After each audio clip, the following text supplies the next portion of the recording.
Bonjour à tous, ravi de vous retrouver pour cette nouvelle édition de Sénat 360. Voici les titres. Le gouvernement veut remettre les partenaires sociaux et les associations environnementales au centre du jeu. Tous étaient reçus à Matignon pour trouver des solutions concrètes dans les territoires à la crise des Gilets jaunes. Faut-il y voir un changement de méthode? Le débat à suivre. À 3 semaines du scrutin des européennes, cette élection ne passionne toujours pas les Français. Alors qu'il n'y a jamais eu autant de listes, 33 au total, la participation risque une nouvelle fois d'être en berne. Et pourtant, les enjeux sont essentiels. Le décryptage dans cette édition. Christophe Castaner attendu de pied ferme demain au Sénat. Le ministre de l'Intérieur va devoir s'expliquer sur la polémique de la Pitié-Salpêtrière. Pour l'instant, pas d'audition en vue, mais une séance de questions d'actualité qui promet d'être animée. On vous en parle dans un instant. Et je vous rappelle que vous pouvez réagir à cette édition sur Twitter avec le hashtag Sénat 360. Pour m'accompagner pour les réactions des sénateurs à l'actualité, on retrouvera Tamtra Nui en direct de la salle des conférences cet après-midi dans notre multiplex à suivre.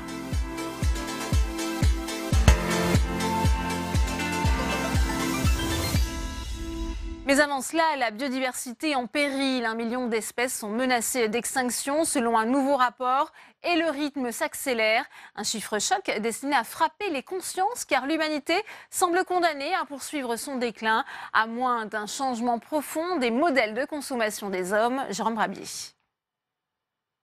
C'est le premier rapport de cette ampleur sur la biodiversité et son constat est sans appel.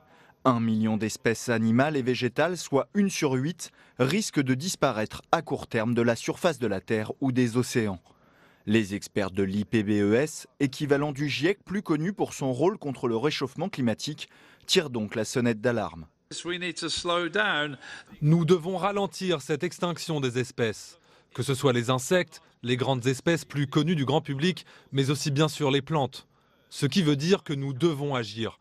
Il ne faut pas se contenter de cibles, d'objectifs, non. Il faut des actions. Des objectifs sans action ne servent à rien. Pour préserver la biodiversité, les experts de l'IPBES ont élaboré plusieurs scénarios. Agriculture, préservation des écosystèmes marins, limitation de l'urbanisation. Autant de pistes nécessaires pour stopper ce qui est considéré comme la 6e extinction des espèces. On a beaucoup de scénarios ou des modifications qui sont des transformations de société qui sont réalistes, mais extrêmement majeures. On peut arriver à enrayer cette perte de biodiversité. Au premier rang des acteurs, les États qui commencent à s'engager sur la question. Réunis à Metz depuis hier, les ministres de l'Environnement du G7 ont conclu leur discussion en ratifiant une charte pour la biodiversité, malgré les divergences des États-Unis. C'était un des objectifs de cette réunion du G7 environnement. Nous souhaitons vraiment que maintenant toutes les grandes puissances du monde prennent l'enjeu de la biodiversité au même niveau que l'enjeu du climat. Dans cette charte, les pays du G7 s'engagent à mener des actions concrètes pour la protection de la biodiversité. Un premier pas pour tenter d'enrayer cette extinction massive des espèces animales et végétales. Et premier invité de notre multiplex, c'est le sénateur Les Indépendants de la Somme, Jérôme Bignon. Il est à votre micro, Tamtra Nui. Jérôme Bignon, qui est l'un des spécialistes de la biodiversité au Sénat. Votre réaction à ce rapport accablant avec ce chiffre, 1 million d'espèces en voie de disparition, un chiffre qui fait peur, mais qui ne vous étonne pas? Ça ne m'étonne pas parce que déjà l'année dernière, les chercheurs français du Muséum et du CNRS prenaient une position très forte en mars, qu'ils avaient publié dans le journal. Quelques semaines après, l'IPBES qui se réunissait à Medellín, en Colombie, avait dit la même chose et elle nous laissait penser que le rapport qui allait être déposé était calamiteux. C'est pas la veille qu'ils ont découvert ce qui se passait, ça représente plusieurs mois, plusieurs années de travaux et des croisements entre experts du monde entier, un peu sur la méthode suivie par le GIEC. Peter Watson était président du GIEC, donc était président du GIEC, donc ils savent comment ça fonctionne, ils contrôlent, ils vérifient, etc. Donc c'est des sujets qui malheureusement ne nous surprennent pas du tout. Alors après, on peut discuter pendant des les heures? Est-ce que c'est une crise d'extinction considérable? Est-ce qu'elle est très rapide? Est-ce que c'est un effondrement pour certaines espèces? Les mots ont du sens, donc il faut les peser bien, mais tout ça, c'est quand même un signe que c'est l'homme qui est responsable de la crise la plus rapide et la plus forte que le monde ait connue. Oui, pour vous, effectivement, l'homme est responsable de cette crise. Comment peut-il agir pour tenter d'en sortir? Il faut tout de même complètement changer ses modes de consommation, notamment. Il y a beaucoup de choses qu'il faudrait changer. La première cause, c'est probablement l'artificialisation des sols. On supprime des forêts, on construit à la périphérie des villes, et quand une espèce n'a plus d'habitat, elle disparaît. Il n'y a pas de rémission, elle ne peut pas dire je vis sur tel type d'habitat, je vais me déplacer comme le ferait un homme qui lui peut changer de lieu de vie. Une espèce animale ne peut pas, ou très rarement. La deuxième chose, c'est évidemment le climat. La troisième, ce sont les pollutions diverses et variées, agricoles mais pas seulement, et pas en France uniquement, dans le monde entier évidemment, bien pire ailleurs que chez nous probablement. C'est également la surpopulation, de plus en plus de monde, c'est le climat, et le tout mélangé fait un cocktail explosif qui fait qu'il y a cette accélération absolument fantastique qu'on appelle l'anthropocène, c'est le fait de l'homme. Que pensez-vous du fait que le rapport appelle à aller à l'encontre du dogme de la croissance? Alors ça, c'est compliqué à comprendre parce qu'effectivement, c'est des dogmes qui avaient commencé à fleurir dans les années 1970, quand le Club de Rome avait pris des positions déjà assez novatrices et qui avaient fait frémir une partie du monde qui en avait eu connaissance. Il faut arrêter de consommer, il faut donc arrêter de croître et répartir plus justement la croissance. Parce que c'est derrière, il y a un appel politique qui est très fort et qui est de la politique dans le sens le plus fort du terme. Et donc, qu'est-ce qu'on fait ? Probablement, il faut changer notre méthode de vie, changer notre méthode de consommation, mais on le dit déjà à propos du climat. Il faut plus utiliser de gaz produisant du carbone, il faut consommer moins d'eau, il faut manger moins de viande, il faut avoir une consommation plus adaptée. Au monde dans lequel on vit, parce qu'un jour c'est l'homme qui est condamné dans cette histoire-là, c'est pas la planète. Un mot tout juste pour conclure sur le fait qu'il y a encore du scepticisme malgré la multiplication de ce type de rapports accablant, notamment au niveau international. On peut parler de Donald Trump, mais bien plus largement d'autres personnes qui sont à la tête de grandes puissances aujourd'hui. Cette question est très pertinente parce que le scepticisme, dans la note que j'ai produite pour le compte de l'OPEX, j'ai essayé de l'analyser en entendant des scientifiques des sciences humaines. Il y a une amnésie cognitive générationnelle que les auteurs américains en sciences humaines ont cherché à comprendre. Il y a également un refus de considérer que c'est possible, qu'on porte la responsabilité. Il y a la peur de la faute d'avoir commis. Donc les gens refusent la réalité. Il faut, grâce à vous, grâce aux médias, grâce aux jeunes, avancer dans cette direction, la meilleure compréhension, le meilleur possible des échanges, l'information, etc., etc. Eh bien, merci beaucoup, Jérôme Bignon, d'avoir répondu à mes questions. Merci à vous, Tam, pour cette première réaction. Et puis, à la une de l'actualité aujourd'hui, ouverture du procès des anciens dirigeants de France Télécom pour harcèlement moral. Il y a 10 ans, l'entreprise avait été confrontée au suicide de plusieurs salariés. En cause, les méthodes de management de la direction. Flora Sauvage. 45 jours d'audience pour lever le voile sur la vague de suicides à France Télécom. Entre 2008 et 2009, 35 salariés de l'entreprise se sont donné la mort. Objectif irréalisable imposé aux salariés, management par la terreur. Béatrice Panier est salariée d'Orange. Elle raconte sa tentative de suicide en 2011 sur son lieu de travail. Je suis encore là aujourd'hui parce que les collègues m'ont ceinturé et m'ont empêché d'eux. Mais voilà, disons que tout ce qu'avait préconisé Stéphane Richard n'a absolument pas été mis en place. Le procès qui s'est ouvert ce lundi à Paris est celui du harcèlement moral organisé à l'échelle d'une entreprise par ses dirigeants. On peut regretter qu'il n'ait pas été retenu l'homicide involontaire parce qu'au regard des préjudices subis par les personnes et au regard d'une méthode de management volontaire qui a été mise en œuvre, nous aurions aimé que cette qualification soit retenue. Parmi les prévenus, 6 anciens cadres dirigeants et l'ex-PDG Didier Lombard, qui encourt jusqu'à 1 an de prison et 15 000 € d'amende. Les peines encourues sont relativement légères. Quand on parle de suicide, de mise en danger de la vie d'autrui, évidemment, c'était d'autres peines qui étaient encourues. Après, ce procès, c'est sur le harcèlement. C'est la première fois en France que cette notion de harcèlement va pouvoir être, en tout cas, on va pouvoir l'utiliser pour condamner une entreprise et des dirigeants. Au cours de ce procès fleuve, les prévenus ne seront pas jugés pour leur choix stratégique, mais pour leur méthode. Les familles des victimes espèrent que les anciens patrons de France Télécom reconnaîtront leurs fautes.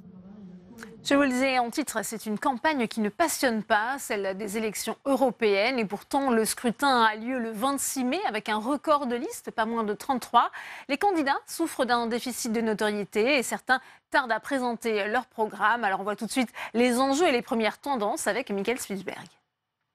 À 20 jours du scrutin européen, alors que la campagne démarre seulement, le mano à mano continue entre le parti présidentiel, La République En Marche et le Rassemblement National. Et cette fois, c'est le parti présidé par Marine Le Pen qui vire en tête dans un sondage. Avec 22% des intentions de vote, il devance ainsi la liste emmenée par Nathalie Loiseau, créditée de 21,5%.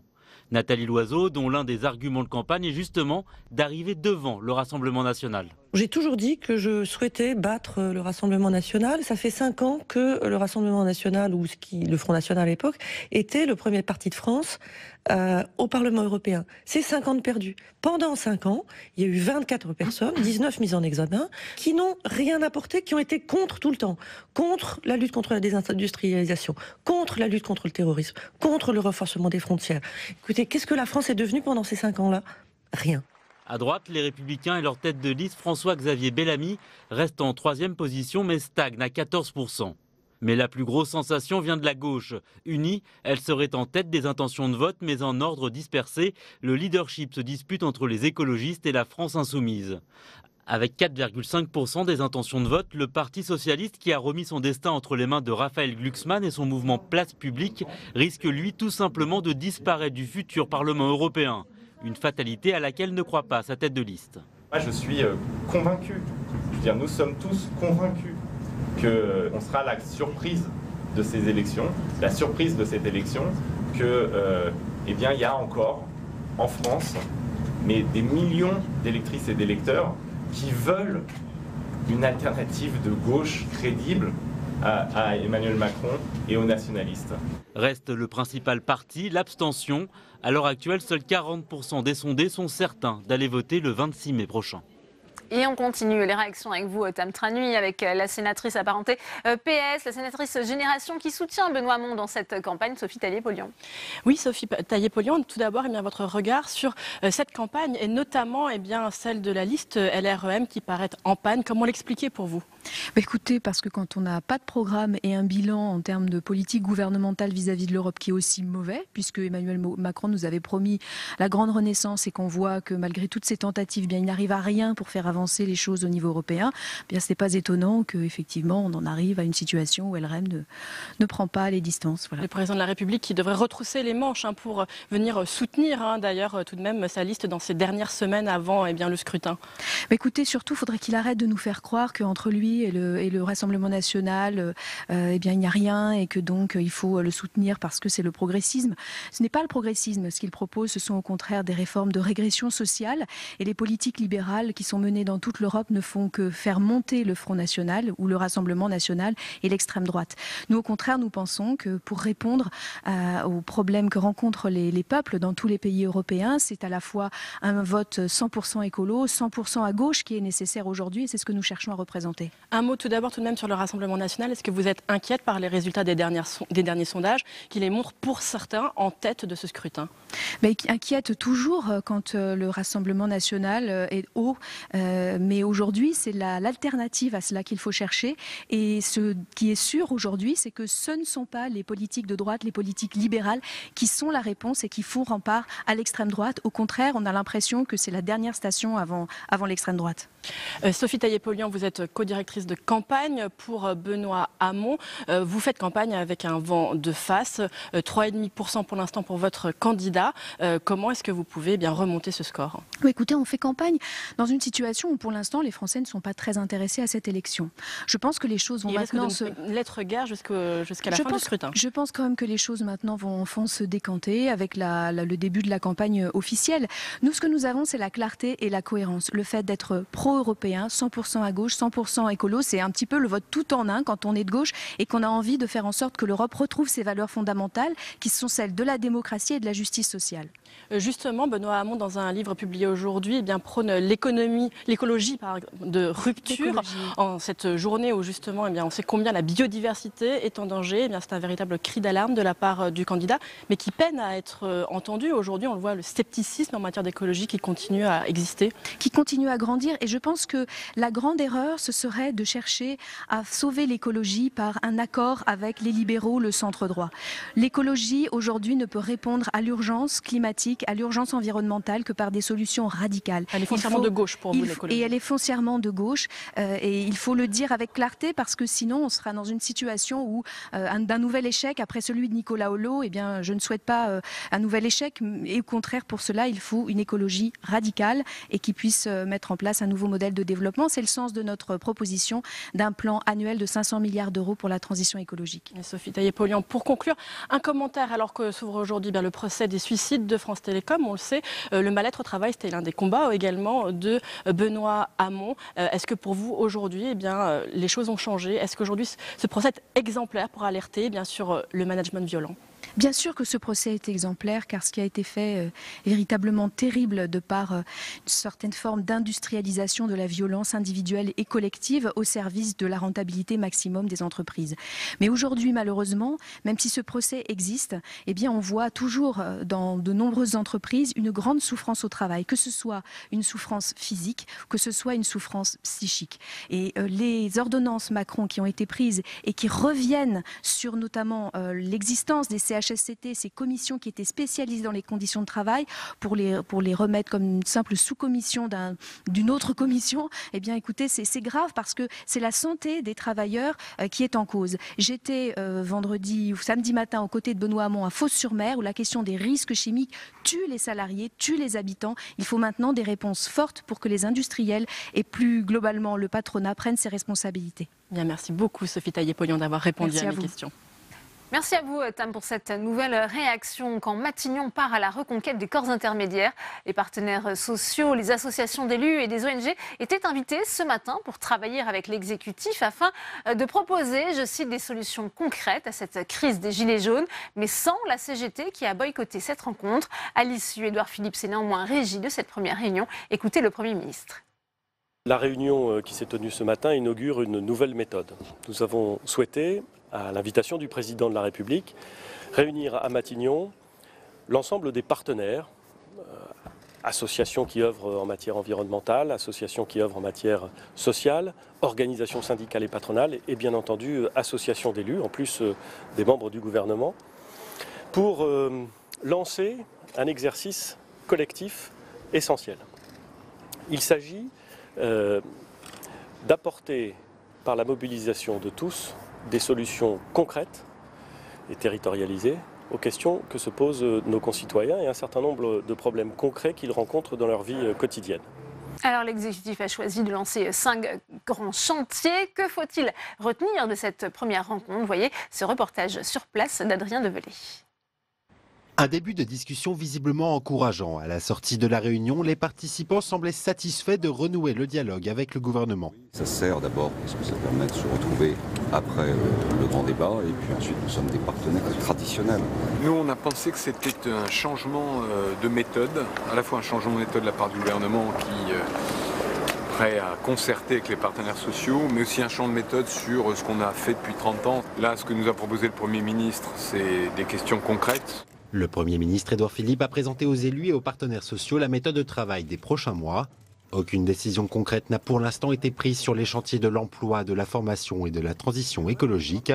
Les syndicats resteront donc attentifs aux faits et gestes du gouvernement. La porte est entrouverte, il faut mettre le pied dans la porte pour essayer de pousser nos idées. C'est ce que va faire la CFDT. Cette méthode, c'est en 2 temps, des mesures, une mobilisation très concrète sur des questions emploi, transition écologique et une vision plus moyen-long terme sur le pacte productif. Grande absente de la réunion, la CGT a estimé que cette mobilisation ne répondait pas aux attentes des travailleurs. D'autres sessions de travail collectif sont prévues d'ici l'été. La conclusion de cette grande concertation est prévue pour le mois de septembre. Et Philippe Dallier, vice-président du Sénat, a représenté la Haute Assemblée. Ce matin, il est avec vous, Tam Tranui. Philippe Dallier, vous assistiez donc ce matin à ce sommet social qui a été organisé à Matignon. Est-ce que vous avez trouvé tout d'abord cette initiative utile ? Écoutez, on en jugera au résultat, donc j'avais envie de dire dans quelques mois. Ce que j'ai ressenti, c'est un certain décalage entre les attentes du Premier ministre, qui est venu expliquer dans la première réunion aux élus locaux, mais également aux partenaires sociaux ensuite, qu'il s'agissait d'utiliser ce qui existait, les dispositifs existants, et de les rendre plus efficaces. Et notamment, il demande aux élus locaux, de manière régionale, sur une base régionale, de s'engager en termes de résultats. Et il repousse à plus tard les sujets qui sont des sujets importants pour ces élus locaux, c'est-à-dire de quelle fiscalité disposeront-ils, de quels moyens disposeront-ils. Donc il y a une dissociation complète des thèmes. Donc le président de la République souhaite qu'un débat s'engage dans chaque région et qu'on lui propose des résultats à tenir. Et pour les partenaires, ça décevant finalement, les solutions elles sont déjà écrites par l'exécutif et on vous demande de participer à la mise en œuvre de tout cela. C'est un peu ça, c'est-à-dire qu'en fait on ne change rien, on utilise ce qui existe pour essayer de faire en sorte qu'en matière d'apprentissage, de retour à l'emploi, en matière de transition écologique, on rende effectivement les dispositifs existants plus efficaces. Et pour les partenaires sociaux, ça a été un peu la même chose. Certains ont regretté effectivement que le débat soit un peu, j'allais dire, fermé et encadré. Et bon, voilà, donc je pense qu'il va y avoir une certaine frustration après cette réunion. Sans compter ceux qui ont boycotté même ce sommet social, comme la CGT, qui ne veut pas servir de caution. Est-ce que vous pensez que les personnes présentes étaient là aussi pour servir de caution dans un dispositif de communication de l'exécutif ? Quand le gouvernement propose aux différents partenaires de s'asseoir autour de la table et de discuter, je pense qu'il vaut toujours mieux le faire. Voilà. Après, effectivement, la question est de voir comment ce débat va se dérouler et surtout quelles possibilités auront les différents acteurs d'amener des solutions concrètes aux difficultés que nous rencontrons. Et c'est là-dessus où on est un peu plus sceptique. Oui. Est-ce qu'il y a tout de même, effectivement, avec ce sommet social, une façon de rattraper la rupture de dialogue avec les corps intermédiaires qui est quand même très claire depuis le début du quinquennat ? Je pense qu'en matière de communication, ça fait certainement partie effectivement des objectifs du Premier ministre. Le président de la République s'est rendu compte très tard, c'est-à-dire au moment de la crise des Gilets jaunes, qu'il ne pouvait pas se passer des corps intermédiaires, que ce soit les élus locaux d'un côté, que ce soit les partenaires sociaux de l'autre. Donc il y a eu beaucoup d'erreurs de commises de ce point de vue-là. Et effectivement, on a le sentiment que c'est un peu la séance de rattrapage. Mais encore une fois... Notamment par rapport à la conférence sociale qu'avait proposée Laurent Berger, on se rappelle, au tout début de la crise. Tout à fait, et à laquelle le Premier ministre avait effectivement opposé une fin de non-recevoir. Donc là, on a l'impression que c'est la séance de rattrapage.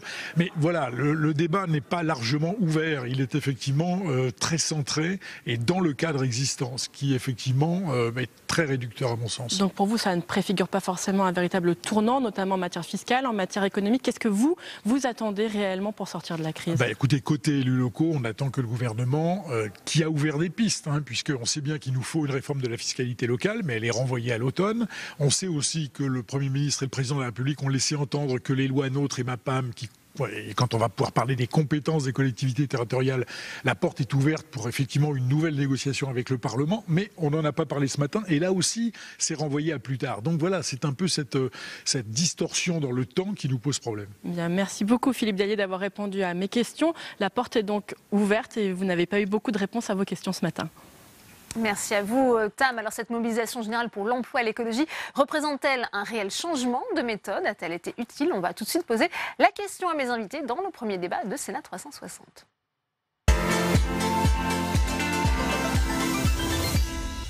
Et on ouvre le débat avec mes invités sur ce plateau. André Gattolin, bonjour, bienvenue à vous. Vous êtes sénateur En Marche des Hauts-de-Seine.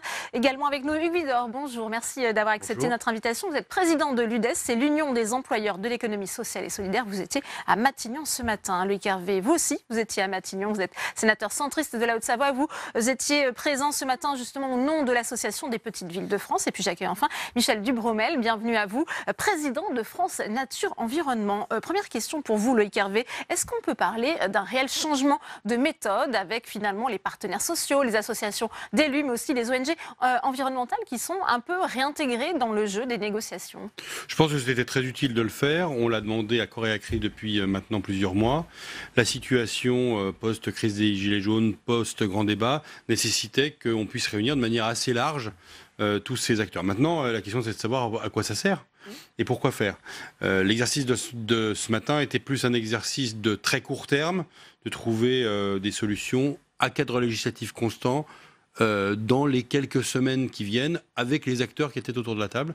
Donc l'association que je représente, donc les Petites Villes de France, étant bien évidemment constructive dans cette dynamique. Oui, donc plutôt satisfaction à l'issue de cette réunion. Satisfait, même si plein de questions restent posées sur la nature des mesures. On va y venir, voilà, si vous voulez bien, avec Hervé. Hugues Widor, je continue ce tour de table. C'est aussi une réelle volonté du gouvernement de réintégrer, on le disait, les corps intermédiaires, les partenaires sociaux. Vous saluez plutôt cette initiative? Alors on la salue déjà depuis plusieurs semaines, puisqu'on participe aux travaux avec le Premier ministre et avec le Président de la République sur la crise sociale qui est en cours. Et donc, nous sommes de ceux à dire qu'il faut être autour de la table, justement, pour trouver les solutions ensemble. Reste que il ne faut pas se gargariser simplement d'intention, il faut aussi passer aux actes. Ce que nous avons observé ce matin, c'est que le tour de table a permis de montrer que tous les acteurs, et une grande partie d'entre eux, étaient en capacité de s'inscrire dans cette démarche. Nous, ce qu'on a observé, c'est que, avec intérêt, c'est le niveau territorial, justement, parce que le niveau territorial, c'est là où on peut adapter, où on peut comprendre, où on peut mettre en relation, notamment sur les questions d'emploi, mais il ne faudrait pas non plus se défausser sur les politiques, des politiques publiques nationales.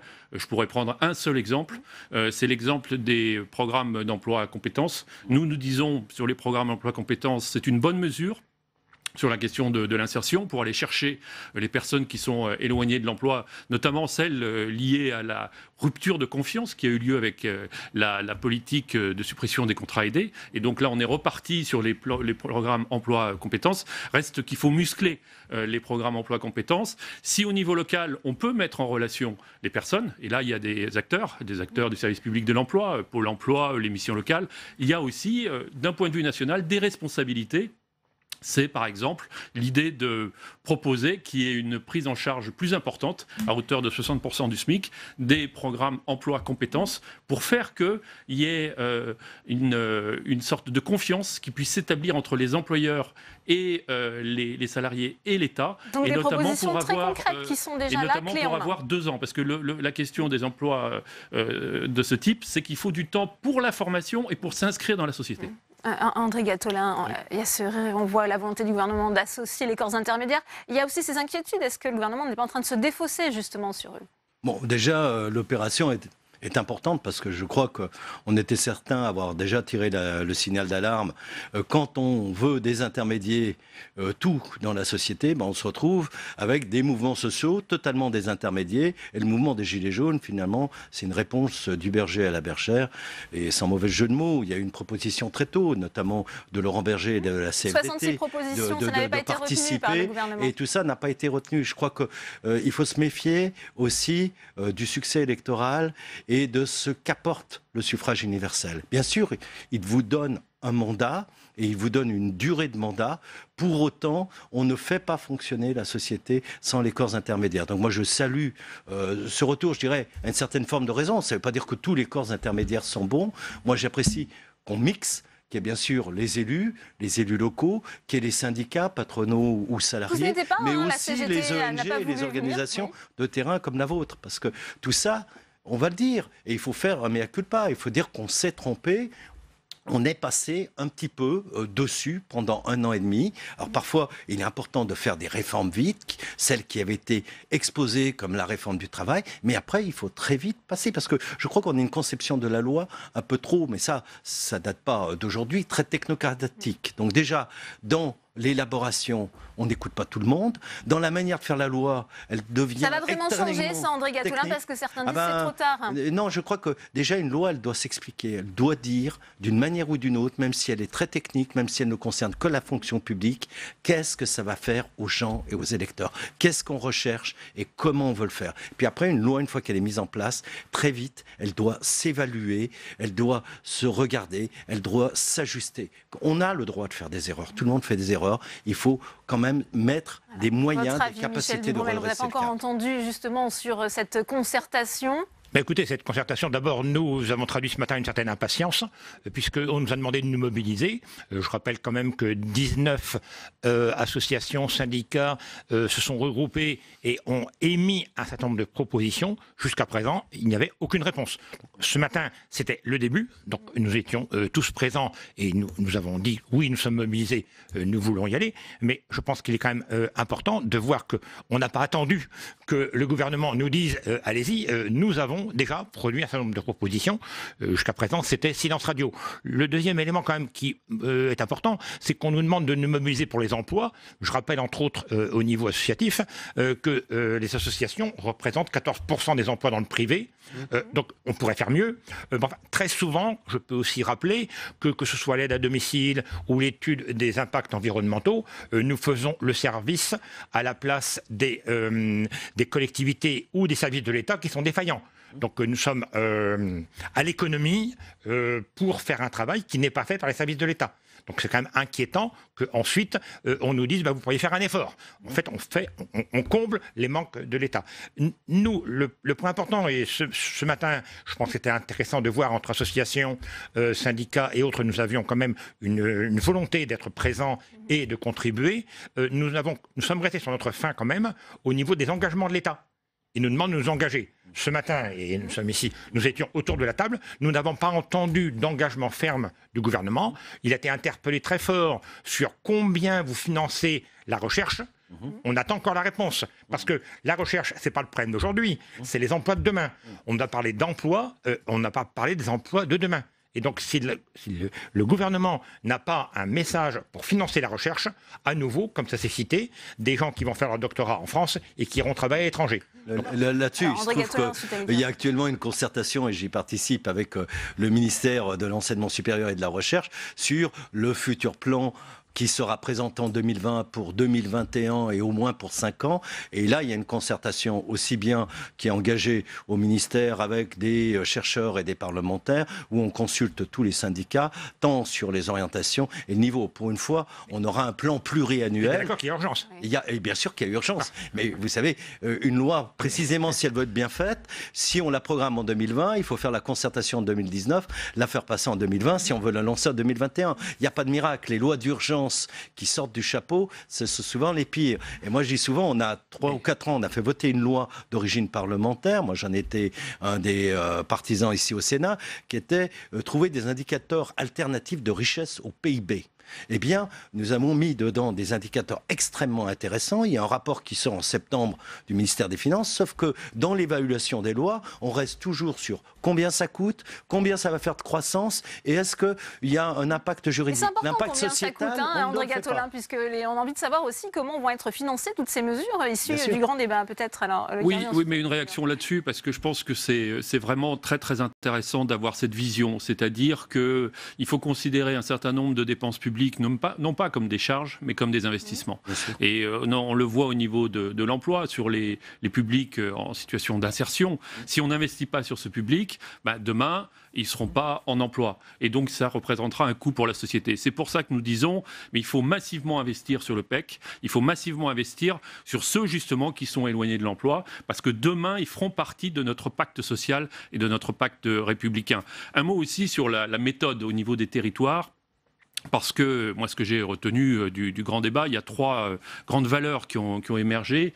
La question de la citoyenneté, très importante, qui est demandée par nos concitoyens. La question de la proximité, c'est-à-dire être en relation directe avec les élus sur les territoires, et la question de la solidarité. Et sur ces 3 registres, mon voisin parlait du poids de l'économie sociale et solidaire. C'est 14,5%, c'est 2,3 millions de salariés et qui sont présents sur tous les territoires. Je disais ce matin au Premier ministre que nous étions présents sur 2 communes sur 3 en France aujourd'hui, sur des actions de solidarité, de protection sociale, d'insertion. Et donc, on ne peut pas faire sans l'économie sociale et solidaire. Et donc, le faire aussi au niveau des territoires est très important parce que c'est là où se jouent justement des alliances possibles pour développer de l'emploi. Alors, on évoquait aussi cette redécouverte finalement des partenaires sociaux, des corps intermédiaires par l'exécutif. Je vous propose d'écouter Stanislas Guérini, le délégué général d'En Marche, qui était hier chez nos confrères du Grand Rendez-vous. Je ferai réagir après Loïc Hervé. Oui, il faut davantage associer les partenaires sociaux. Pourquoi faire? Non pas pour changer de cap, changer la cohérence de la politique économique que nous menons, mais pour être plus efficace et plus concret. Nous avons engagé une grande réforme pour l'apprentissage, pour la formation professionnelle, une mobilisation pour faire en sorte que le travail paye plus. Mais voilà, parfois, cela met du temps à se transformer. Et donc, moi, je crois qu'avec les partenaires sociaux, sur la transition écologique, sur les sujets que je viens d'évoquer, il faut travailler avec eux pour que, justement, on mette en place les mécanismes concrets qui permettent de faire le dernier kilomètre de la réforme. Et donc, ce qui sera décidé collectivement, bien sûr que ça sera appliqué. C'est comme ça qu'on doit travailler désormais, en associant davantage, au plus près du terrain, ceux qui vont nous aider à faire la transformation de ce pays. Loïc Hervé, qu'est-ce que ça vous inspire cette Nous fêtons aujourd'hui les 2 ans de d'élection d'Emmanuel Macron à la présidence de la République. Donc on est quasiment au milieu du gué. Et d'entendre ce type de réflexion en disant que désormais on prendrait en compte les corps intermédiaires, les élus locaux. Mais que de temps perdu dans un pays aussi compliqué que le nôtre pour trouver des solutions qui sont attendues dans les territoires et en particulier dans tous ces territoires qui se sentent en marge non seulement de la République mais de la société française elle-même et de ses dynamiques. Donc c'est vraiment tant mieux que la conscience soit prise, mais on est vraiment sur le fil du rasoir parce que ça montre la difficulté de sortir du grand débat avec des mesures qui doivent être des mesures de court terme. Et l'objectif de la réunion de ce matin, c'était bien ça, c'était de trouver des mesures de court terme qui soient trouvées d'ici le mois de septembre, à périmètre législatif constant. J'imagine aussi à périmètre budgétaire constant. Autre question, sur les questions d'apprentissage, sur les questions de mobilité, de transformation territoriale, d'écologie du quotidien ou d'offres d'emploi non satisfaites. Je vais vous prendre un exemple. Sur les offres d'emploi non satisfaites, les maires des 36 000 communes françaises reçoivent tous les mois la liste des chômeurs de leur collectivité. C'est une politique qui appartient à l'État, elle est nationale, en tout cas, aux partenaires sociaux, à l'État. Elle n'est pas territorialisée, elle n'est pas décentralisée. Le Pôle emploi n'est pas décentralisé dans sa gouvernance. Les maires qui ont cette liste de chômeurs dans leur commune ont interdiction de s'en servir. Eh bien, il y a des choses qui ne coûtent pas cher, qui peuvent permettre, dans des territoires soit qui sont en tension parce qu'elles sont des territoires qui sont au niveau du plein emploi, soit dans des bassins industriels qui peinent à trouver des personnels qualifiés, que les élus locaux, aux côtés des partenaires sociaux, prennent leur part de l'effort et que nous puissions apporter à nos concitoyens qui sont au chômage des solutions individuelles. Des choses comme ça coûte pas cher. Faire confiance à l'intelligence des territoires, on l'a souvent dit ici au Sénat. Michel Libromène. Oui, je pense que c'est très intéressant puisque les territoires sont mobilisés. Nous sommes présents sur tous les territoires. Il y a quand même eu ce matin un rappel à l'ordre de différents syndicats, notamment de Laurent Berger, qui a dit mais vers quel modèle de développement vous voulez aller? Puisque les Gilets jaunes et autres ont amené des alertes. Dans quel sens allons-nous? Il n'y a pas de tournant économique pourtant. Non, oui, mais dans ce qui ressort de la conférence de presse d'Emmanuel Macron. Non, mais c'est quand même un questionnement philosophiquement important. Dans quel sens on va? Alors oui, on est prêt, les solutions sont prêtes, nous sommes prêts à les mettre en œuvre, mais dans quel sens on va? Et ça, nous n'avons pas eu de réponse, ou que ce soit lors du discours du président ou les présentations du Premier ministre ce matin. On va vers un modèle décarboné. On n'a pas eu de message là-dessus. Et c'est important puisque les gens vont se mobiliser dans les territoires. Et là, on cherche un fil conducteur. On ne l'a pas encore eu. Et c'est ce fil conducteur. Et la question, nous l'avons posée dans le pacte de pouvoir de vivre. On veut vivre. On sait qu'il y aura des ruptures. On sait qu'il y a des changements. L'industrie du XXe siècle, elle est finie. Il faut passer par d'autres modèles. Mais lequel? Il faut qu'il y ait un débat. Il faut qu'il y ait surtout une décision. On a débattu depuis 6 mois et qu'est-ce qu'on nous propose? Une nouvelle conférence de citoyens. C'est quand même pitoyable qu'un gouvernement nous propose une nouvelle conférence de citoyens après 4 mois de débat. Donc, on remplace le grand débat par une nouvelle conférence citoyenne. On a du mal à voir ces solutions concrètes dont on nous parle et dont nous parlait Edouard Philippe. Je crois qu'il faut que ça débouche et je crois que ça doit déboucher aussi sur des propositions très précises. On a parlé de la question de la formation et de l'apprentissage. C'est quand même absolument incroyable dans une société en pleine mutation, et ça c'est quelque chose de structurel de la société française, qu'on dépense énormément d'argent dans l'éducation et la formation préalable et pas dans la formation tout au long de la vie. Alors les entreprises payent soi-disant 1% en formation qu'elles utilisent n'importe comment et comme elles veulent.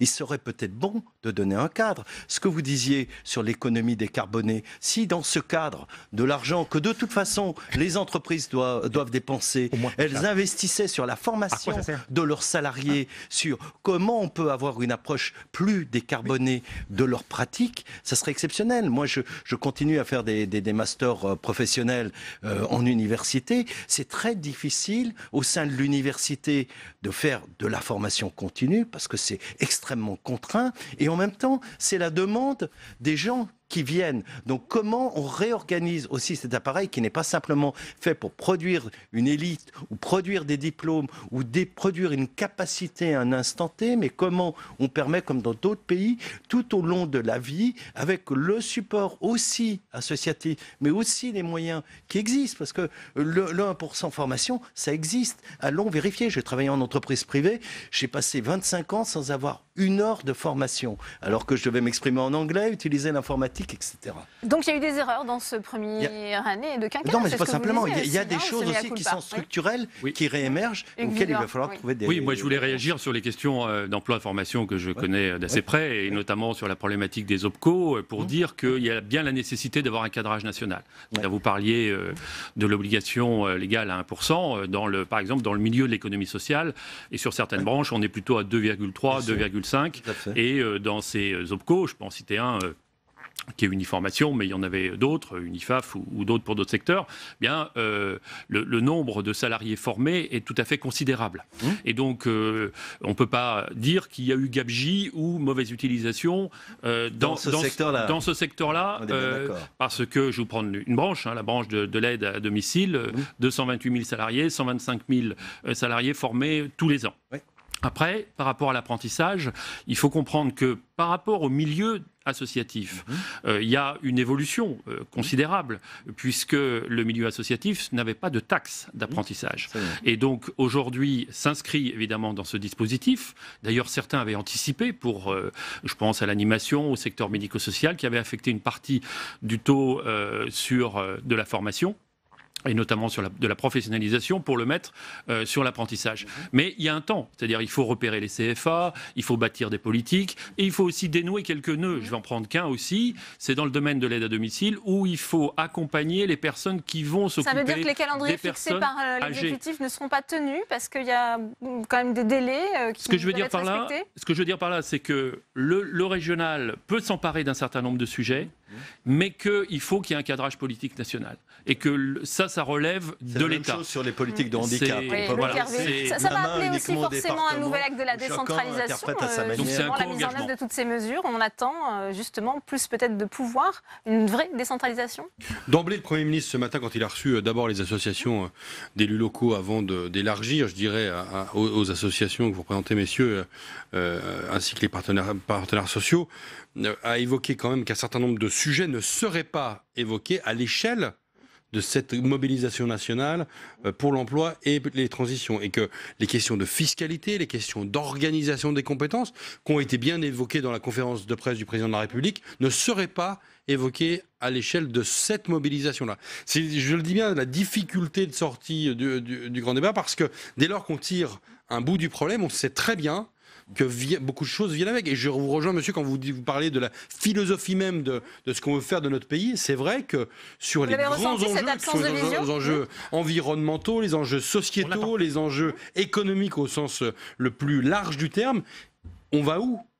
Et nous avons un président de la République, un gouvernement qui n'ont de cesse de parler de philosophie, de moyen long terme.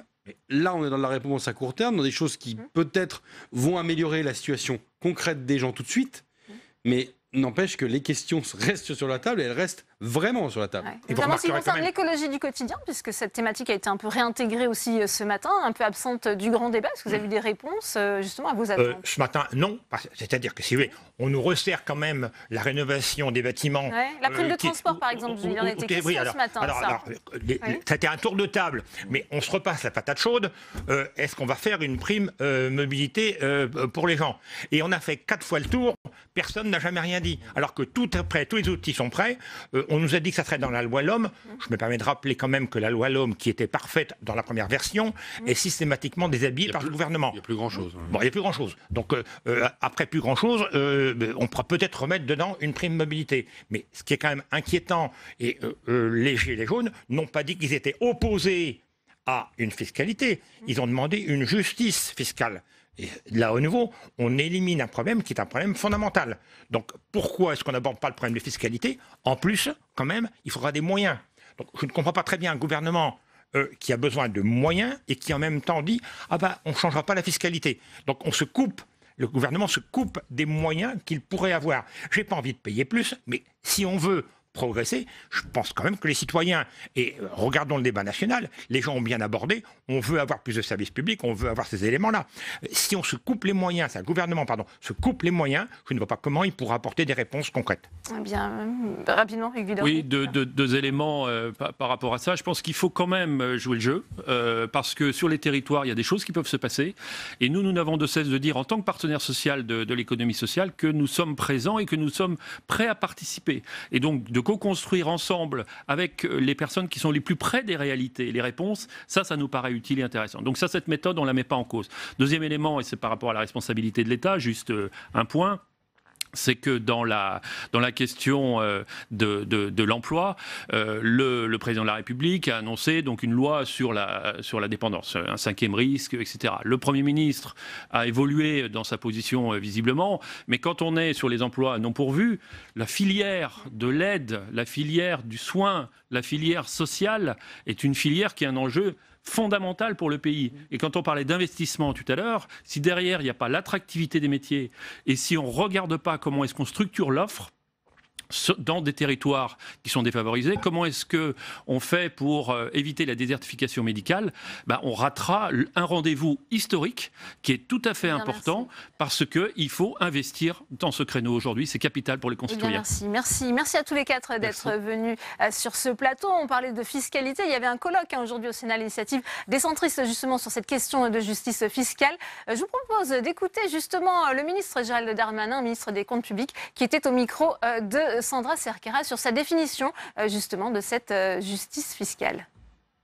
La fiscalité, elle n'est pas simplement faite pour corriger des inégalités, elle est aussi là pour faire fonctionner des services publics, elle est aussi là pour aider les entreprises à créer de la richesse, et elle est sans doute là pour être la plus lisible possible. Donc je suis venu un peu défendre la politique du gouvernement, mais aussi dire avec objectivité que les questions de la fiscalité, de la justice et donc de son acceptabilité, c'est la condition d'être citoyen. S'il n'y a plus d'impôts, il n'y a plus de citoyenneté, parce que ce sera la loi de la jungle où chacun simplement regardera sa propre richesse et on ne pourra pas corriger les inégalités de naissance. Donc c'est un point très important et je suis très heureux d'avoir peut-être contribué un petit peu à réfléchir avec collectivement. Et on retrouve à présent Tam Trani aux côtés de Vincent Delahaye, sénateur centriste de l'Essonne. Vincent Delahaye, le groupe UC organise aujourd'hui un colloque sur la fiscalité au Sénat intitulé « La fiscalité peut-elle être juste ?» Est-ce à dire qu'elle est injuste aujourd'hui en France ? Écoutez, la justice, une fiscalité juste, on ne sait pas trop ce que c'est en fait.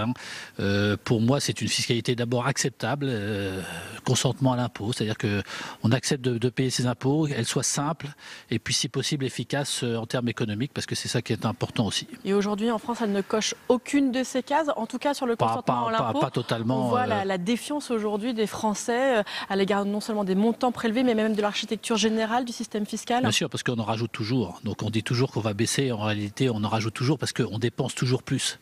Parce que pour baisser l'impôt, il faudrait baisser la dépense publique. C'est le préalable indispensable. Et c'est là-dessus qu'on devrait travailler. On devrait travailler. C'est le credo, en tout cas, c'est peut-être dans les paroles, mais pas dans les actes. Dans les actes, on ne voit rien venir, donc je crois que c'est important. Et puis, il faut éviter aussi de faire une fiscalité additionnelle de plus avec la fiscalité écologique, dite écologique. Cette fiscalité, elle devrait venir se substituer à d'autres impôts. Et quand on veut modifier les comportements, c'est compliqué parce qu'il y a des gens qui ne peuvent pas modifier leur comportement, ils ont l'impression d'être punis, doublement punis, ils ne peuvent pas, par exemple, ils sont obligés d'utiliser leur voiture tous les jours et en même temps ils sont obligés de payer la taxe en plus. Donc c'est vrai que c'est compliqué, il faut être beaucoup plus pédagogue et éviter de raconter des histoires aussi, parce que les histoires de faire baisser les impôts alors qu'on ne baisse pas la dépense, c'est de l'arnaque. Vincent Delahaye, vous en avez parlé, les emblèmes de toute cette crise, ce sont effectivement la fiscalité écologique, notamment la taxe carbone, dont la perspective d'augmentation pluriannuelle a mis le feu aux poudres. Et puis il y a aussi la question de l'ISF, une réforme qui est intervenue très tôt lors du quinquennat et qui n'a pas été acceptée par de nombreux Français. Oui, je parlais de l'acceptabilité de l'impôt. Pour moi, c'est l'impôt sur le revenu pour tous. D'abord, tout le monde devrait payer de l'impôt sur le revenu. Aujourd'hui, on n'a que 45% des Français qui payent de l'impôt sur le revenu. Donc, il y en a 55% qui n'en payent pas. Et puis, l'ISF, c'est un symbole. Et c'est un symbole qui est important pour beaucoup de gens. Et on a trop l'impression que même si on l'a transformé en impôt sur l'immobilier, en fait, comme les très grosses richesses, donc les plus riches en France, ont surtout des capitaux financiers, pas beaucoup de capitaux immobiliers. Donc en fait, ils ne payent plus tellement, ils ne payent plus grand-chose. Donc c'est ça qui ne passe pas auprès des gens. Moi, je pense qu'il faudrait remettre l'ISF, en tout cas au groupe de l'Union centriste, on est favorable, à condition qu'on permette de payer cet ISF sous forme d'investissement dans les PME, en capital et à 100% sans plafond. Ça ne freine pas l'investissement. Voilà, et que ça favorise l'investissement parce qu'on a besoin de capitaux dans nos PME pour les développer, pour croître et pour embaucher. Que pensez-vous des nouvelles pistes qui ont été évoquées par le gouvernement pour sortir de la crise en matière de fiscalité, qu'il s'agisse de la baisse de l'impôt sur le revenu, la remise à plat des niches fiscales pour les entreprises? Mais écoutez, nous on va beaucoup plus loin au groupe de l'Union centriste. On va déposer une proposition de loi sur l'impôt sur le revenu qui effectivement propose une réduction des tranches, des deuxième et troisième tranches pour que les revenus moyens et l'ensemble finalement des revenus en profitent parce que tout le monde paye aussi ces tranches-là, mais qu'on crée une tranche à 1% et qu'on supprime. Nous, on est pour la suppression de 80 niches fiscales sur 187 sur l'impôt sur le revenu des particuliers. C'est-à-dire qu'on considère que toute prime, gratification, revenu doit être imposable parce qu'il n'y a pas de raison de laisser échapper. Voilà, c'est l'impôt sur le revenu pour tous, mais aussi tous les revenus et avec une déductibilité de la CSG, ce qui est important aussi parce qu'aujourd'hui on paye de l'impôt sur l'impôt. Donc j'ai peut-être dit beaucoup de choses, mais sachez qu'on a au groupe de l'Union centriste une réforme fiscale de fond qui a sa logique, qui pour moi est beaucoup plus claire que celle du gouvernement. Le groupe centriste qui veut donc aller beaucoup plus loin que le gouvernement. Voilà. Merci beaucoup Vincent Delahaye d'avoir répondu à mes questions. Merci à vous, Tam. On reste au Sénat avec cette séance qui s'annonce tendue demain pour le ministre de l'Intérieur.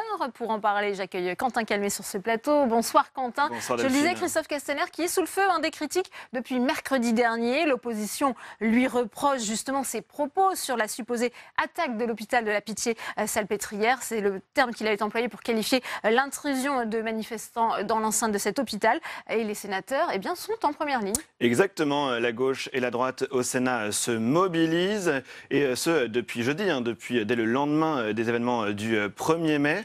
Et vous allez le voir, Delphine, avec différents niveaux, différents degrés. Par exemple, les sénateurs communistes, ce sont eux qui vont le plus loin. Regardez le message d'Éliane Assassi. Il réclame une commission d'enquête parlementaire sur les conditions d'organisation et de maintien de l'ordre du 1er mai 2019. Pour les sénateurs de la gauche, la doctrine employée depuis plusieurs semaines, elle pose question. Sauf que les communistes, ils n'ont plus de droit de tirage pour créer une commission d'enquête parlementaire, c'est-à-dire un droit de tirage donc, qui permet de provoquer une commission d'enquête. Alors pour les sénateurs socialistes, le ministre de l'Intérieur devrait s'expliquer lors d'une audition. Exactement. Pour les socialistes, dès le lendemain du 1er mai, il fallait que le gouvernement fasse la transparence sur ces événements.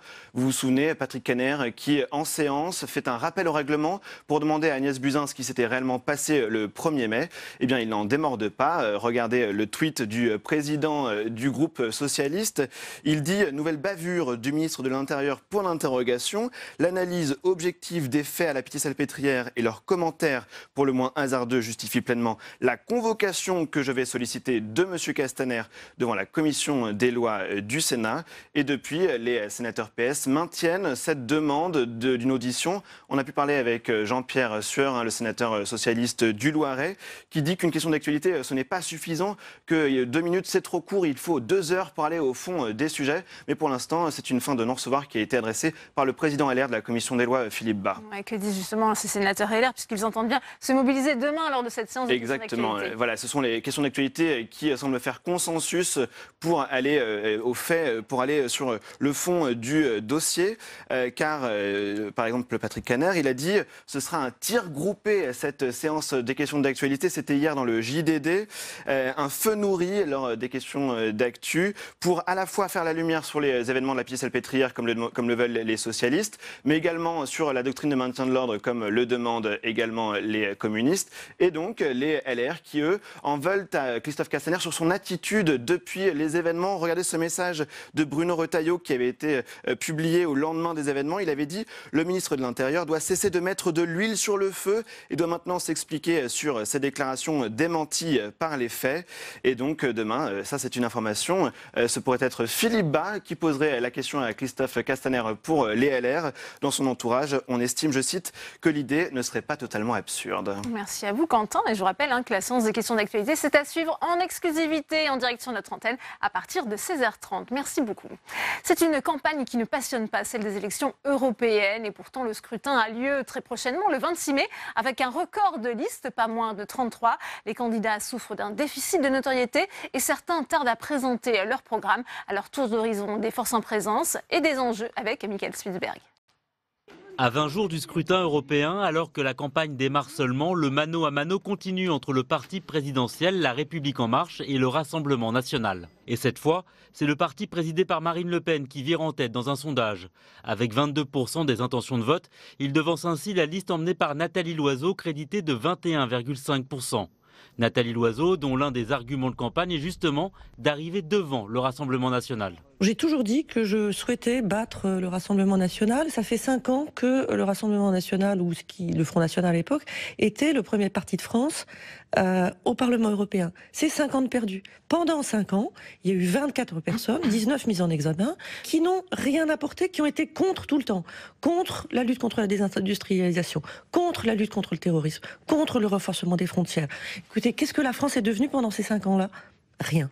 À droite, les Républicains et leur tête de liste, François-Xavier Bellamy, restent en 3e position mais stagnent à 14%. Mais la plus grosse sensation vient de la gauche. Unie, elle serait en tête des intentions de vote mais en ordre dispersé. Le leadership se dispute entre les écologistes et la France insoumise. Avec 4,5% des intentions de vote, le Parti socialiste, qui a remis son destin entre les mains de Raphaël Glucksmann et son mouvement Place Publique, risque lui tout simplement de disparaître du futur Parlement européen. Une fatalité à laquelle ne croit pas sa tête de liste. Moi, je suis convaincu, je veux dire, nous sommes tous convaincus qu'on sera la surprise de ces élections, la surprise de cette élection, eh bien, il y a encore en France mais des millions d'électrices et d'électeurs qui veulent une alternative de gauche crédible à Emmanuel Macron et aux nationalistes. Reste le principal parti, l'abstention. À l'heure actuelle, seuls 40% des sondés sont certains d'aller voter le 26 mai prochain. Et européenne, une campagne qui ne prend pas, c'est le thème de notre second débat tout de suite.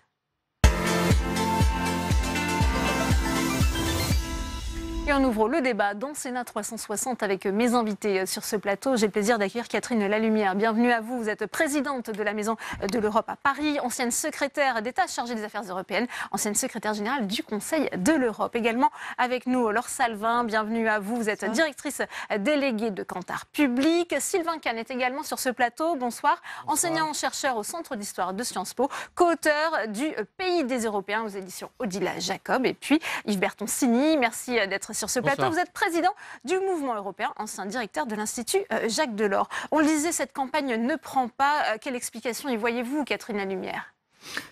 Ce n'est pas nouveau. Les campagnes électorales pour le Parlement européen ont toujours été assez ternes. Mais cette année, c'est vrai, c'est particulièrement, comment dirais-je, monotone et sans vie. C'est le reflet, je pense, d'une crise profonde de la classe politique. Alors, en France, mais le malaise politique est aussi très grand ailleurs. Regardez ce qui se passe au Royaume-Uni, par exemple, et dans d'autres pays, c'est un peu du même ordre.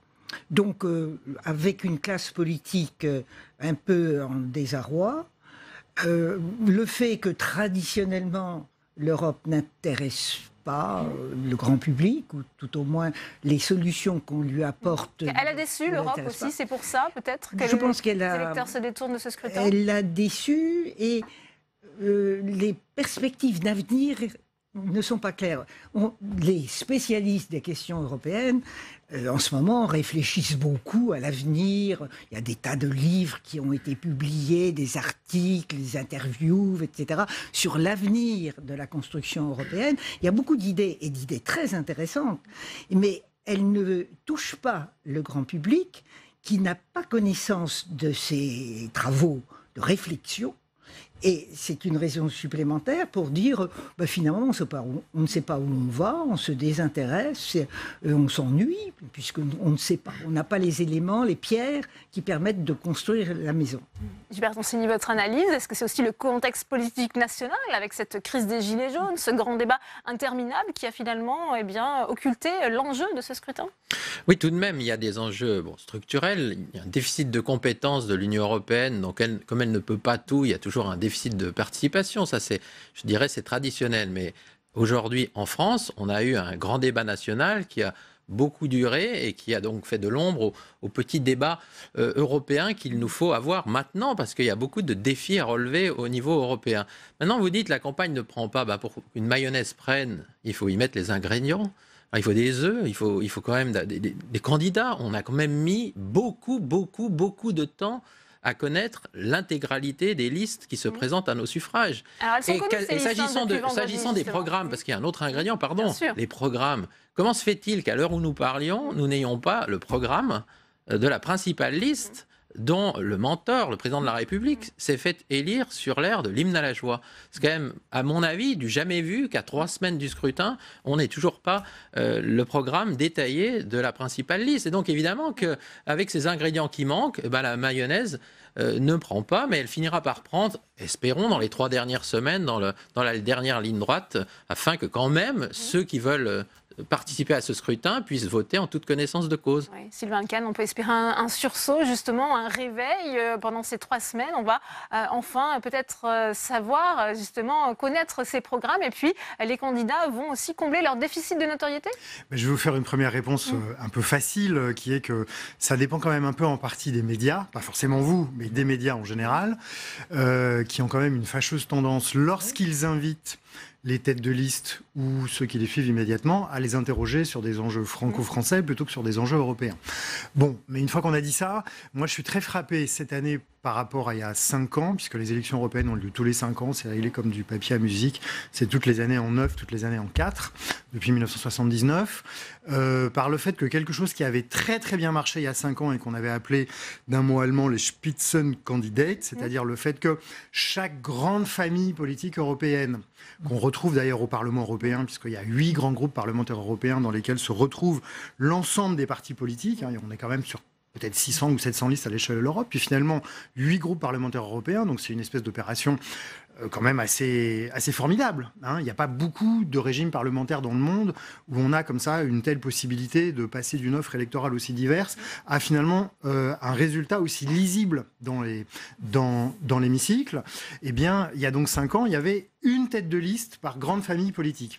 Et là, on a bien senti que cette année, quelques grands dirigeants européens, comme Emmanuel Macron, il faut quand même le dire, comme Angela Merkel, malheureusement, ont cherché, avec un certain talent, malheureusement, à torpiller ce système qui fait que, du coup, on a beaucoup de mal à avoir un vrai débat européen, en tout cas beaucoup moins qu'il y a 5 ans.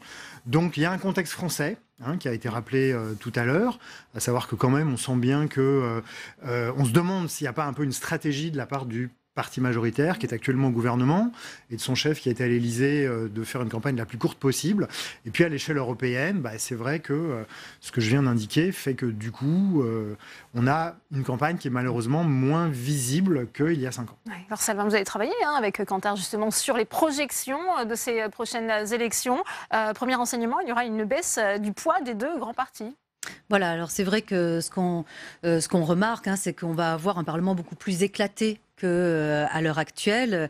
À l'heure actuelle, on avait vraiment deux formations très, très fortes qui, à elles deux, représentaient la majorité et donc pouvaient prendre un certain nombre de décisions.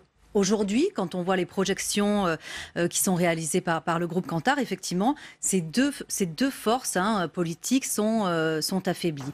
On a une progression des forces centristes, avec notamment la LDE, et puis une stagnation des Verts, alors même qu'ils auront une importance cruciale dans ce scrutin parce que justement c'est peut-être avec eux qu'une future alliance pourrait être faite.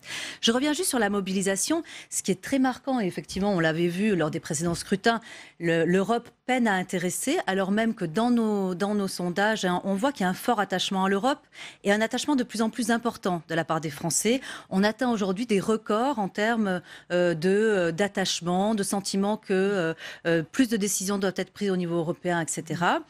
Et pourtant, on a une mobilisation qui est en baisse ces dernières semaines. Et ça, c'est inhabituel. Normalement, on a une faible mobilisation, mais qui s'accélère vers la fin.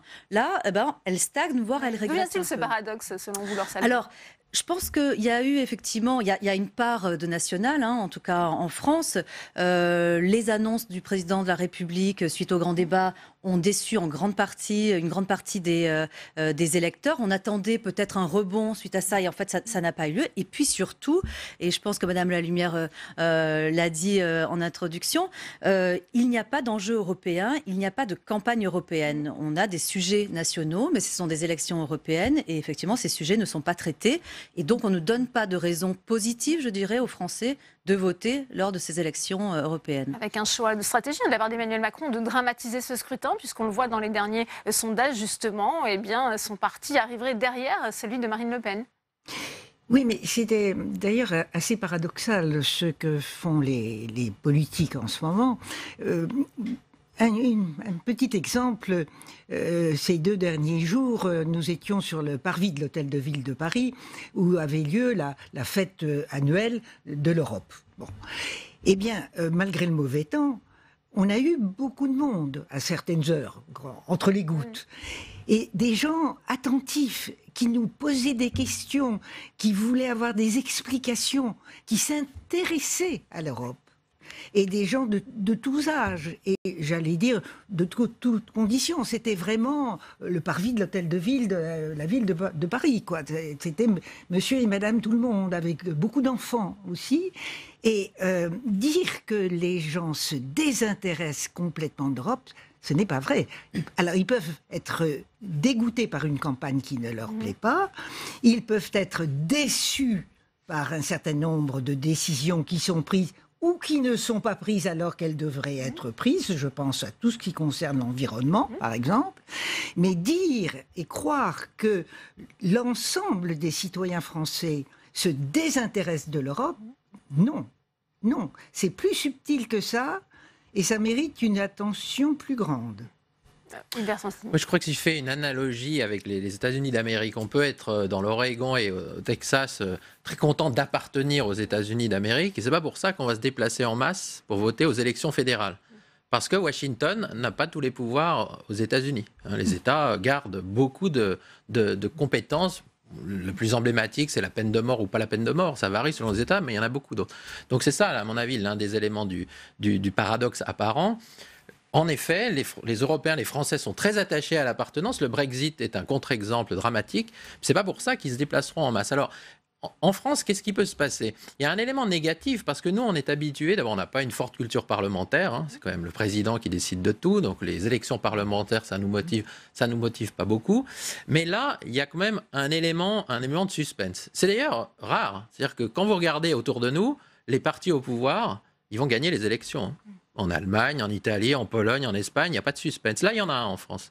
Le parti au pouvoir n'est pas sûr d'arriver en tête. Donc peut-être que ça peut susciter un peu d'intérêt, mais ça, c'est un enjeu, je dirais, national. Maintenant, ce qu'il faut ajouter, c'est des problématiques, des propositions européennes. Et c'est pour ça que le déficit de programme est quand même très dommageable et que cette campagne s'anime avec des têtes de liste qui puissent débattre. Ça a commencé. Mais dernier élément, c'est vrai que les têtes de liste qu'on nous propose cette année ne sont pas emblématiques.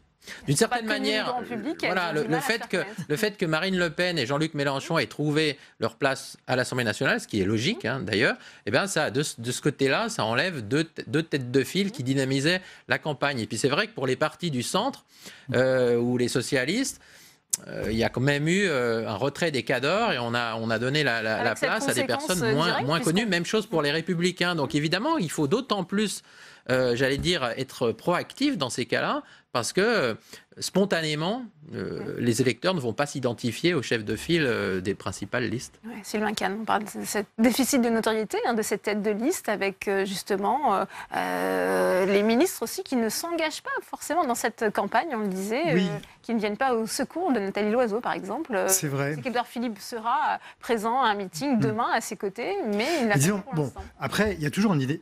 Dans les campagnes électorales, il y a toujours des dynamiques de campagne. Donc le déficit de notoriété peut ou ne pas être comblé par, on va dire, les qualités intrinsèques de la tête de liste.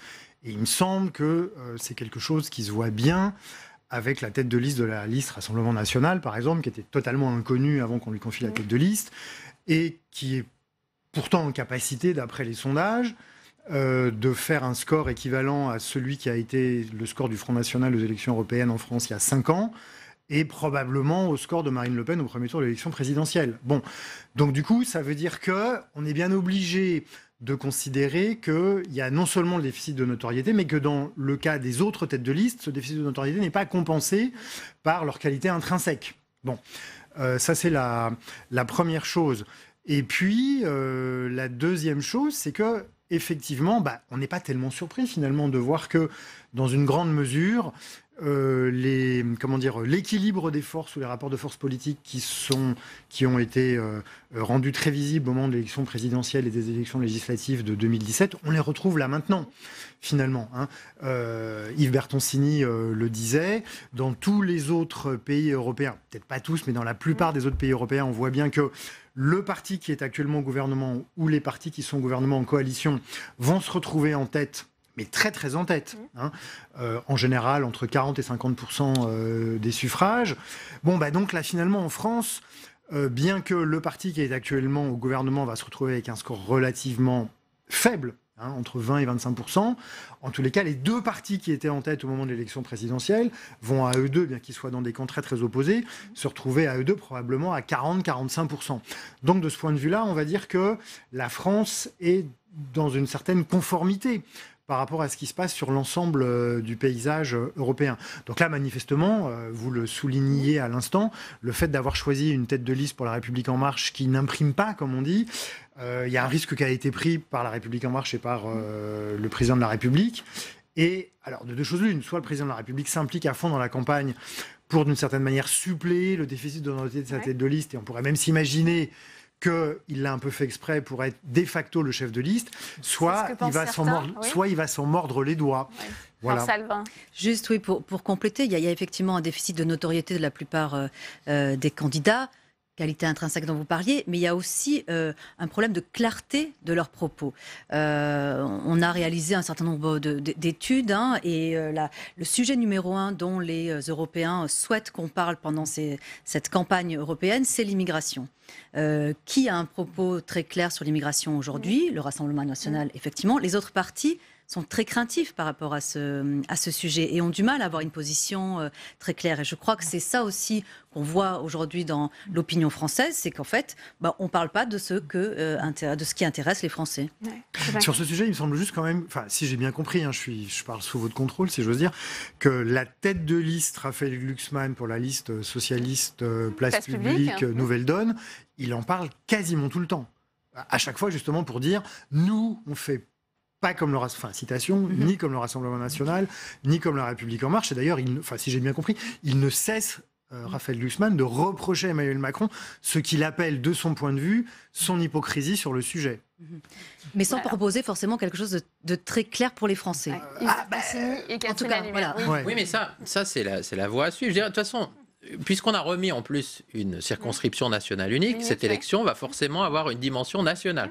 C'est curieux d'avoir voulu européaniser le débat en nationalisant le mode de scrutin. Donc de toute façon, il y aura une dimension nationale et en gros, pour ou contre le pouvoir en place. Bon, ça c'est inévitable, mais là je dirais qu'en pourcentage, compte tenu de la crise des Gilets jaunes et du grand débat, ça va monter un tout petit peu. Mais alors, il faut au moins remplir l'autre partie.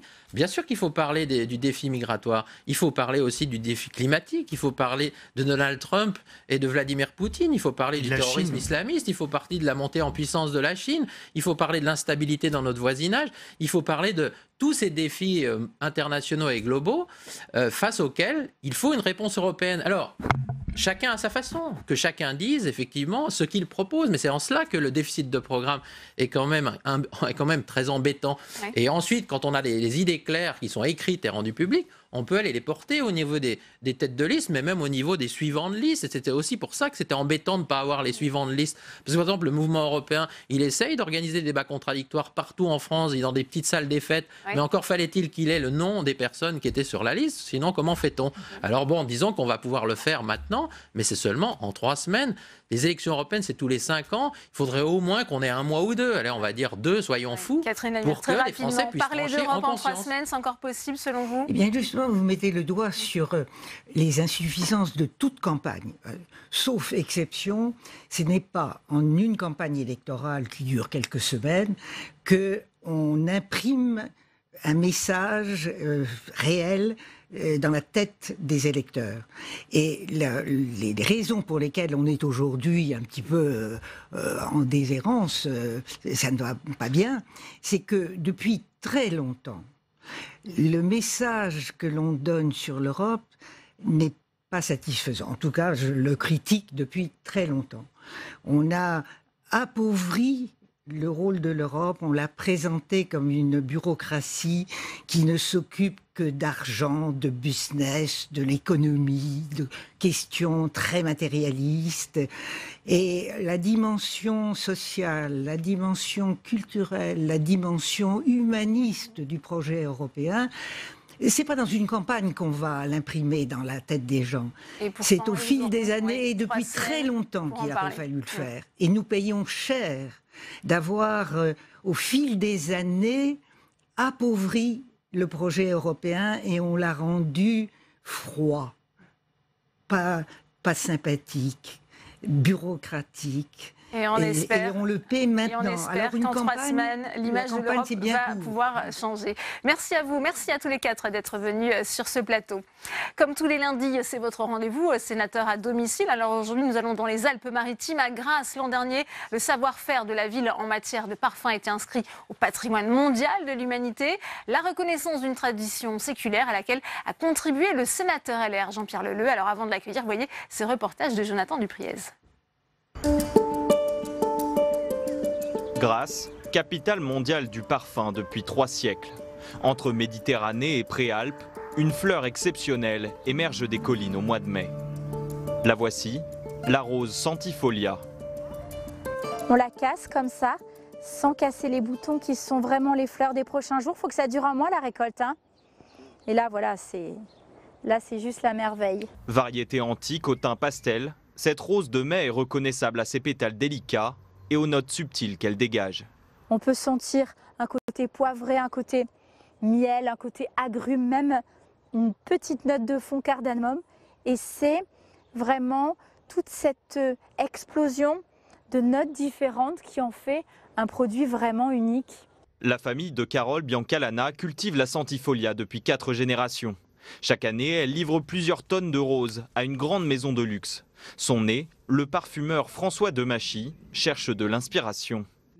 On sent toujours quelque chose de différent. Il y a un côté, là, il y a un côté un peu plus vert parce que bon, il est relativement tôt le matin. Elle est remplie de rosée, donc il y a un aspect peut-être légèrement plus aqueux qui est intéressant. Peu après la cueillette, Carole charge sa récolte. Direction le transformateur, sous l'œil de Jean-Pierre Leleux, sénateur LR des Alpes-Maritimes. Quand je vois un champ qui est vivant, exploité, que l'exploitation fonctionne dans cette tradition de la parfumerie grassoise, bah ça m'émeut. Les roses sont déversées dans un extracteur. Une fois fermé, un solvant est injecté à l'intérieur. En résulte la concrète. Donc la concrète, comme vous voyez, c'est un amalgame de cire. Et c'est ça, en fait, qui après va être transformé en absolu et filtré, et qui sera prêt à l'emploi pour les parfumeurs. Retravaillée, la concrète devient ensuite un liquide très concentré, l'absolu, matière première de la création. C'est ici, en plein cœur de Grasse, que François Demachy expérimente ses futures créations. En moyenne, plusieurs centaines d'essais sont nécessaires avant de trouver la recette. Moi, voilà, par exemple, moi je crée une formule, c'est-à-dire en gros une recette. Dans cette recette, il y a les matières premières et les quantités. Donc ça concrétise une idée du parfum. Il n'existe pas de bon parfum sans technique, mais il n'existe pas de bon parfum non plus uniquement technique. Il faut une part un peu, j'allais dire, humaine d'inspiration. De la fleur au flacon de parfum, les savoir-faire grassois ont été classés au patrimoine mondial immatériel de l'UNESCO en novembre dernier.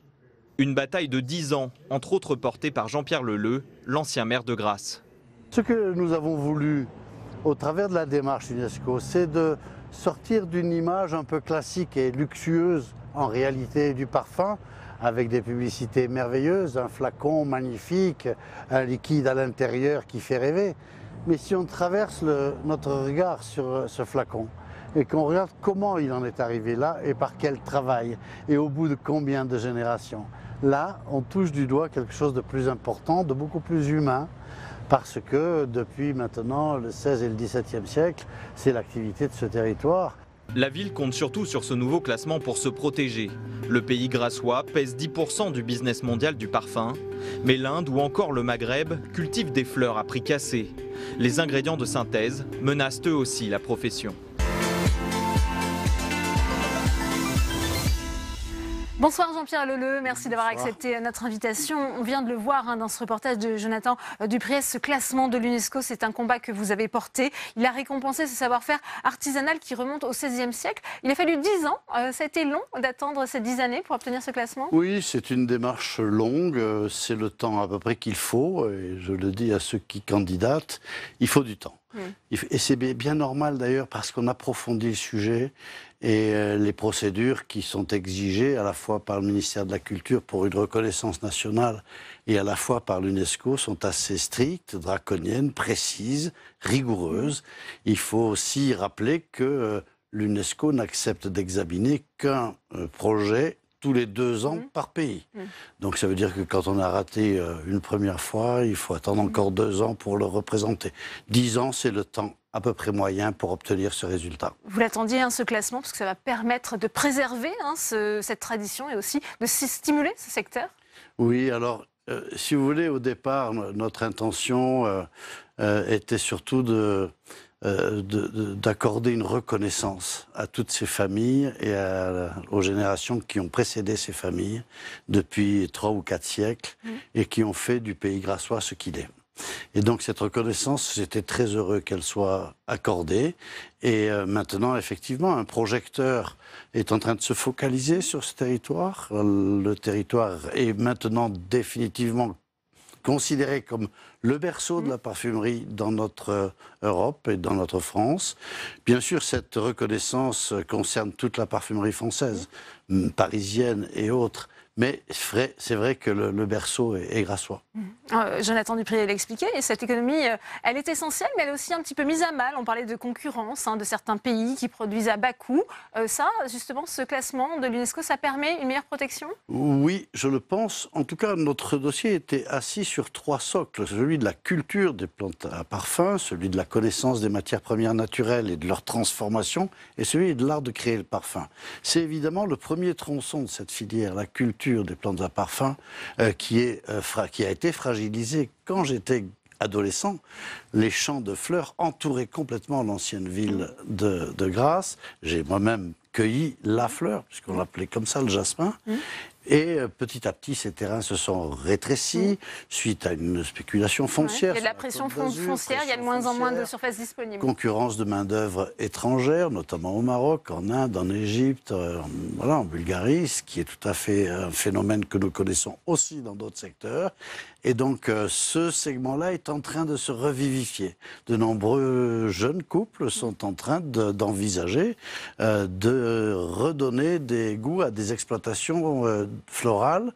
Ils ont besoin d'être accompagnés, c'est aussi votre rôle de parlementaire? Oui, tout à fait. Je salue aussi l'initiative de la municipalité qui a développé 70 hectares nouvelles de terres agricoles dans son plan local d'urbanisme et qui accompagne aussi maintenant cette reconnaissance avec des manifestations importantes, comme cet été va se dérouler des manifestations autour du parfum. Elles se multiplient et voilà, Grasse a toujours été incarnée par la fleur et le parfum, mais aujourd'hui, cette reconnaissance stimule aussi la fierté de la population grassoise et je suis vraiment très heureux de tout ça. Ça a déjà commencé à attirer de nouveaux touristes vers Grasse, vers ce berceau du parfum? C'est difficile à dire. Nous sommes dans le patrimoine immatériel qui se distingue de par la convention de 2003, de celle de 72, où il y a un monument, il y a quelque chose à voir.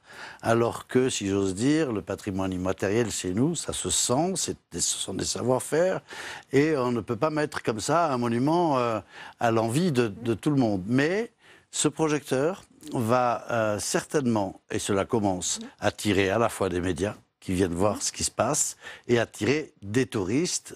Il nous reste à nous de savoir bien les accueillir et de leur montrer réellement ce qui se passe pour créer un parfum. Il faut les amener dans les champs de fleurs, il faut les amener dans les ateliers de transformation, il faut les faire rencontrer un créateur parfumeur tout autour toutes les étapes de la production qui toutes sont les étapes de la parfaitement parfumerie représentées à pour Grasse. bien connaître. Et d'ailleurs, une fois qu'on connaît bien la méthode que suit le parfum de la fleur au flacon, eh bien, ça donne des idées aux clients aussi de choisir le parfum qui lui convient. Eh bien, merci à vous. Merci Jean-Pierre Leleux d'être venu en parler sur ce plateau. C'est la fin de cette édition. Merci à vous de l'avoir suivi. À suivre, On va plus loin, présenté par Rebecca Fitoussi. Très bonne suite des programmes sur Public Sénat et à demain.